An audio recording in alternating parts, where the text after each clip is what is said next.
Assalamualaikum warahmatullahi wabarakatuh. Perkenalkan, saya Adrian Putra dengan NIM 2301-03017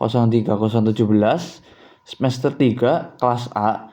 Di sini saya akan mempresentasikan kasus korupsi di sektor migas yang melibatkan Jero Wacik. Kasus ini menjadi salah satu contoh nyata penyalahgunaan kekuasaan oleh pejabat publik yang merugikan negara dalam jumlah besar. Melalui presentasi ini, kita akan membahas latar belakang, modus operandi, kronologi kasus, dampaknya, dan pelajaran yang dapat diambil. Yang pertama, Jero Wacik adalah mantan Menteri Energi dan Sumber Daya Mineral yang menjabat pada periode 2011 sampai 2014. Beliau tersandung kasus korupsi yang melibatkan penyalahgunaan dana operasional menteri atau DOM. Selain itu, Jero Wacik juga diduga melakukan tindakan korupsi lain yang menyebabkan kerugian negara hingga 34,5 miliar. Kasus ini menarik perhatian publik karena melibatkan sektor strategis yaitu minyak dan gas yang menjadi tulang punggung ekonomi Indonesia. Kemudian di slide selanjutnya ada modus operandi, yaitu kasus korupsi ini dilakukan melalui 3 modus utama. Yang pertama yaitu penyalahgunaan dana operasional menteri, di mana laporan keuangan dibuat fiktif untuk keperluan pribadi.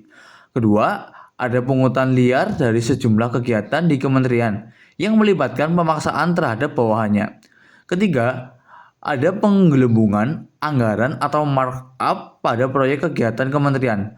Modus-modus ini memperlihatkan bagaimana kekuasaan disalahgunakan untuk keuntungan pribadi. Di slide selanjutnya, yaitu adalah dampak kasus. Kasus ini memiliki dampak besar, baik terhadap pemerintah maupun masyarakat. Di sisi pemerintah, kasus ini mencoreng citra Kementerian ESDM dan mengungkap lemahnya pengawasan di sektor migas. Di sisi masyarakat, kepercayaan terhadap pejabat negara menurun. Hal ini menjadi alarm bagi semua pihak untuk memperketat pengawasan di sektor strategis dan meningkatkan transparansinya. Di slide selanjutnya, saya akan menjelaskan terkait kronologi kasus. Kronologi kasus ini dimulai pada tahun 2014, ketika KPK mulai menyelidiki laporan adanya penyimpangan dalam pengelolaan dana di Kementerian ESDM. Pada tahun 2015, Jero Wacik resmi ditetapkan sebagai tersangka.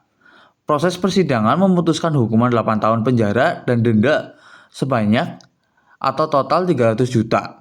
Namun dalam proses banding, hukumannya diringankan menjadi 4 tahun penjara.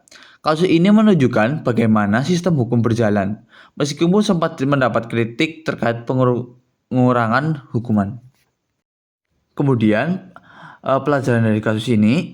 Dari kasus ini, kita belajar pentingnya transparansi dan akuntabilitas dalam pengelolaan keuangan negara. Selain itu, pengawasan terhadap sektor strategis seperti minyak dan gas perlu diperketat untuk mencegah kasus serupa. Hukuman terhadap Jero Wacik diharapkan memberikan efek jera bagi pejabat lainnya.